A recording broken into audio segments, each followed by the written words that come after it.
اپنے مسائل کو حل کرنے کے لیے سبسکرائب کریں آپ کے مسائل کا حل۔ سدا سہو کرنا کب ضروری ہوتا ہے؟ سدا سہو کب اور کس صورت میں کرنا ضروری ہے؟ تفصیل سے بتا دیں۔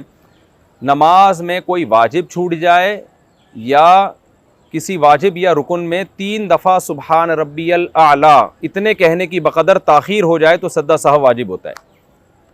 جیسے نماز میں جو ارکان ہے نا، رکوع ہے، قیام ہے، یہ چھوٹ جائے یا سجدہ چھوٹ جائے تو پھر سدا سہو نہیں ہے۔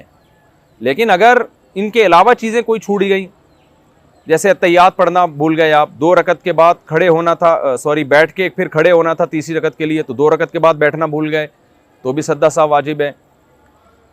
تاخیر ہو گئی، آپ نے اتحیات پڑھی، پھر تیسری رکعت کے لیے آپ کو فرض نماز یا واجب میں یا سنت مؤکدہ میں کھڑا ہونا تھا تو آپ نے درود شریف پڑھ لیا تو تاخیر ہو گئی، تو ایسی صورت میں سدا سہو واجب ہوتا ہے۔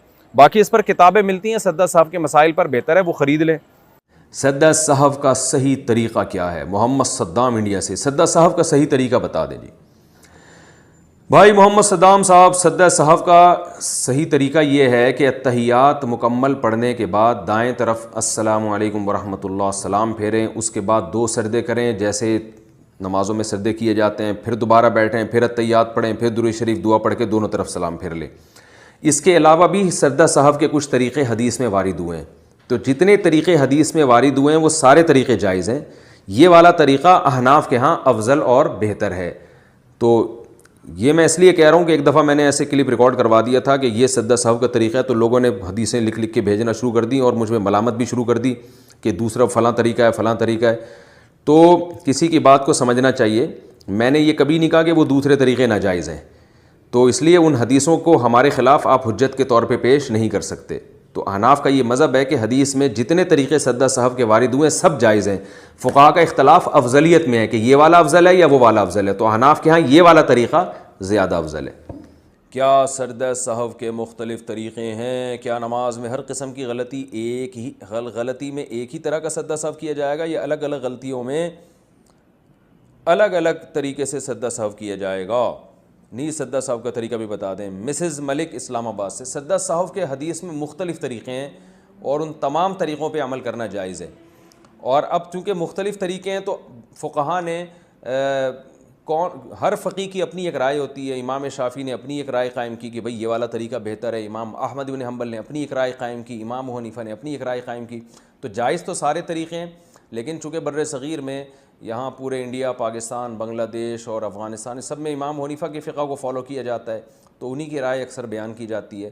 وہ یہی ہے جو عام طور پہ مشہور طریقہ ہے کہ اتحیات پڑھنے کے بعد سیدھے ہاتھ کی طرف سلام پھیریں، پھر 2 سجدے کریں، 2 سجدے کرنے کے بعد پھر اتحیات درود شریف دعا پڑھ کے دونوں طرف سلام پھیر کے نماز ختم کر دیں۔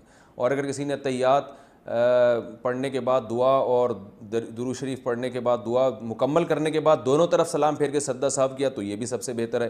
تو یہ طریقہ امام ابو حنیفہ رحمہ اللہ کے ہاں بہتر ہے۔ باقی حدیث میں جتنے طریقے ہیں سب طریقے سے کیا جا سکتا ہے سدا۔ وسوسوں کی وجہ سے کیا سدا سہو کرنا ہوگا؟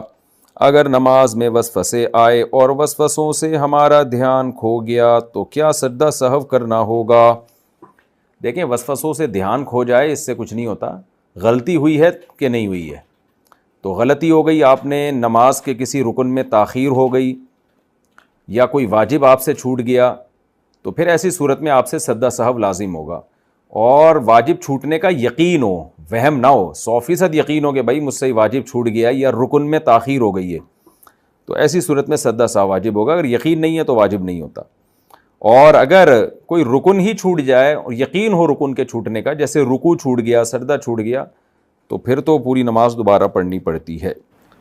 کون سی غلطی سے سجدہ سہو واجب ہوتا ہے؟ نماز میں کون سی ایسی غلطی ہے جس سے سجدہ سہو کرنا ضروری ہو جاتا ہے، اور کون سی ایسی غلطی ہے کہ سجدہ سہو نہ بھی ہو، نہ بھی کریں تو نماز صحیح ہو جاتی ہے؟ یہ سوال بھی زین صاحب نے اسپین سے پوچھا ہے۔ یہ تو پورا آپ نے ایک چیپٹر پوچھ لیا مجھ سے۔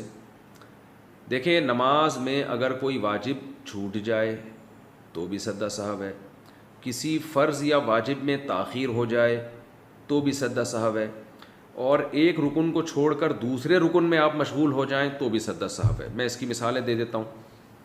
مثال کے طور پر سورہ فاتحہ کے بعد پہلی 2 رکعتوں میں، فرض کی رکعتوں میں سورت ملانا واجب ہے. اگر آپ نہیں ملائی سورت آپ نے بھولے سے تو آپ سجدہ سہو کریں گے، نماز ادا ہو جائے گی. اتحیات آپ بھول گئے تو بھی سجدہ سہو سے نماز ادا ہو جائے گی. اور یہ تو ہے کون سے ارکان آپ بھول گئے، ٹھیک ہے نا، یعنی جو واجب آپ سے چھوٹ گیا. واجب یا فرض میں تاخیر سے بھی سجدہ سہو واجب ہوتا ہے. مثال کے طور پر آپ سنت مؤکدہ پڑھ رہے تھے، 4 سنتیں جو ظہر سے پہلے ہوتی ہیں، یا وطر پڑھ رہے تھے، یا فرض نماز پڑھ رہے تھے. دوسری رکعت کے بعد آپ نے اتحیات پڑھ کے کھڑے ہونا تھا، لیکن آپ کھڑے نہیں ہوئے بلکہ آپ درود شریف پڑھ لیا آپ نے خاص مقدار تو وعلی آل ابراہیم تک آپ نے جو ہے نا اللہم صلی علی محمد وعلی آل محمد کما صلیت علی، یہاں تک آپ نے درود شریف پڑھ لیا تو تاخیر سے آپ پر سجدہ سہو واجب ہو جائے گا. لیکن نوافل میں تاخیر سے نہیں ہوتا، نوافل میں 2 رکعت کے بعد درود شریف پڑھ لیں تو بھی کوئی حرج نہیں ہے. اسی طرح آپ نے تیسری رکعت کے بعد کھڑا ہونا تھا، لیکن یعنی امام کے پیچھے آپ نماز پڑھ رہے ہیں، امام نے سلام پھیرا، آپ کی 1 رکعت باقی تھی، آپ نے کھڑے ہونا تھا لیکن آپ کھڑے نہیں ہوئے بلکہ امام کے ساتھ آپ نے سلام پھیر لیا. تو سلام پھیرنے سے کیا ہوا ہے کہ آپ کو جانا چاہیے تھا قیام میں، لیکن آپ وہ رکن چھوڑ کر ایک دوسرے رکن میں چلے گئے، اور السلام تک آپ نے سلام کا لفظ اپنی زبان سے نکال دیا، تو بھی آپ کو پھر آخر میں سجدہ سہو کرنا پڑے گا، کیونکہ 1 رکعت آپ کی باقی تھی اور آپ سلام پھیر لیا آپ نے، تو ایک رکن چھوڑ کر آپ دوسرے رکن میں مشغول ہو گئے. تو یہ کچھ احکام ہیں جو عام طور پہ لوگوں سے غلطیاں ہو رہی ہوتی ہیں، تو ان غلطیوں میں آپ سجدہ سہو کریں گے تو نماز ادا ہو جائے گی. اور اگر آپ نے نماز کا کوئی رکن چھوڑ دیا تو پھر سجدہ سہو سے نماز نہیں ہوتی. مثال کے طور پر نماز کے بعد آپ کو آخر میں یاد آیا میں تو رکوع کیا ہی نہیں ہے، نماز کے بعد یاد آیا، تو رکوع چھوڑنا تو ایک فرض چھوڑ دیا نا آپ نے، رکن چھوڑ دیا، تو اس کی سجدہ سہو سے تلافی نہیں ہوگی. یا نماز میں ترتیب الٹ دیں آپ کہ رکوع آپ نے چھوڑا تو تھا لیکن سجدے میں جا کے یاد آیا کہ میں نے رکوع نہیں کیا ہے، تو پھر آپ کھڑے ہوں گے، دوبارہ رکوع کریں گے، پھر دوبارہ سجدہ کریں گے. تو یہ ترتیب جو آپ سے چینج ہوئی ہے نا، اس کی وجہ سے بھی آپ کو سجدہ سہو کرنا پڑے گا.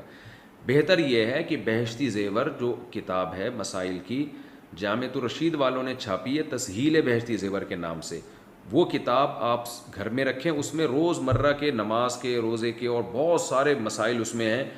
علماء کہتے ہیں کہ ایک ایسی کتاب ہے جسے پڑھ کر آپ نیم عالم بن جائیں گے، یعنی بیسک مسائل آپ کو معلوم ہو جائیں گے. اللہ نے اس کو بہت مقبولیت عطا کی ہے. وہ کتاب آپ گھر میں رکھیں اور وہ اپنے مطالعے میں رکھیں تو انشاءاللہ یہ روز مرہ کے مسائل، نماز کے، روزے کے، زکوٰۃ کے آپ کے حل ہو جائیں گے.